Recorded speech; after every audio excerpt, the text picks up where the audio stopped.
learn enough from history. We don't look back and say, what are the lessons that we learned from this? History repeats itself, they say. I don't know whether we will ever get to the point where we stop repeating history, but I think the more that we try to listen to what people have to say, to understand why things were done and why they should never happen again, to understand the ways that we need to work together to make sure that this type of thing doesn't happen, I think that's what's so important. Well, I joined up in 1941 when I was 16. I joined the army on my 17th birthday, which was in 1940. And I had to put my age up from 17 to 18 to get in, because you had to be 18 as a volunteer to get in. And I picked the infantry because we were waiting for the Germans to invade in March 40.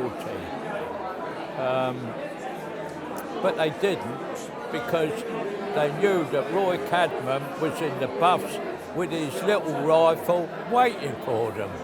I was having a little chat to some of the Chelsea pensioners. They're very cheeky, but they have some wonderful stories, and I've been invited to go back and talk to them, so hopefully I can, go and find out a bit more. He's a parachute regiment lad, and he's had his leg off. He had his leg off on the Rhine crossing. Just telling the young lady that you gave your leg away. Yeah, well, they were short of the legs in Germany, so I left mine there. They were up for sale, weren't they? They were. He was getting 50% if he handed it in. Especially from the Young Leaders Programme and it being about our relationship with America. That was absolutely pivotal in the war. It was really, really important. And my grandmother and my dad as well, who used to talk to my grandmother about it, was always like, if it hadn't been for the Americans, we wouldn't have won the war. Like, that was massive.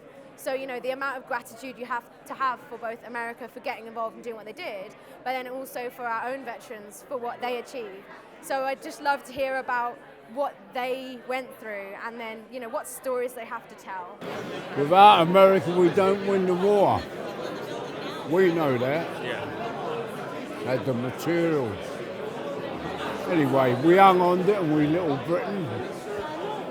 When the Americans came to England first, this is the funny thing, we knew they were coffee-loving people, and today they now, cosmopolitan, they drink tea as well as, things. We were introduced to the tea, but they've introduced us into coffee.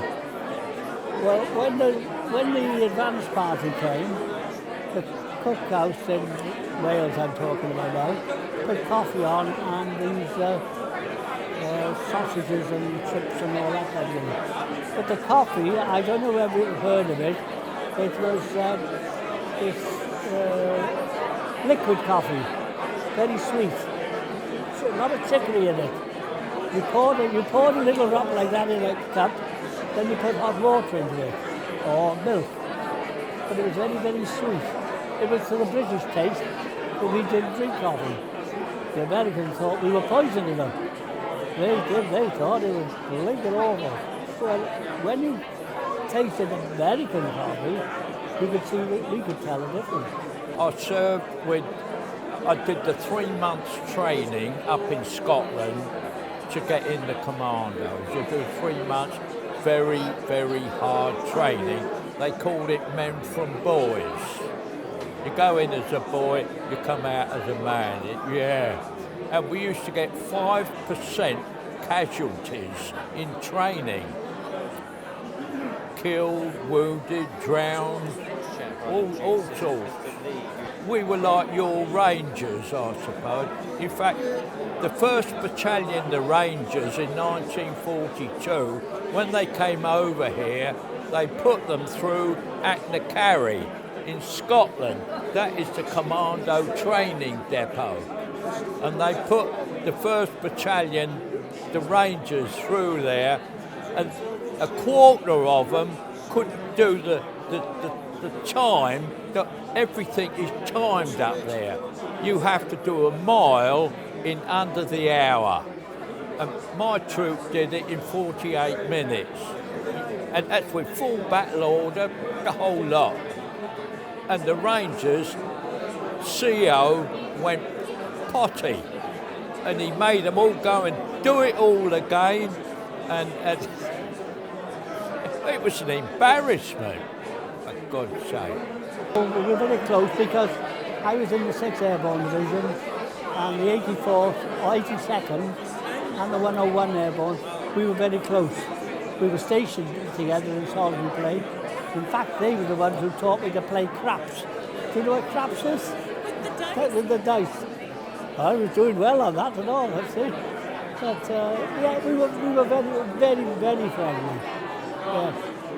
Because we jumped on D-Day together, we jumped on the run, which was the biggest airborne engagement ever, where we went into Germany, because you had the British 6th, you had the American 82nd, you had the American 101. Fantastic.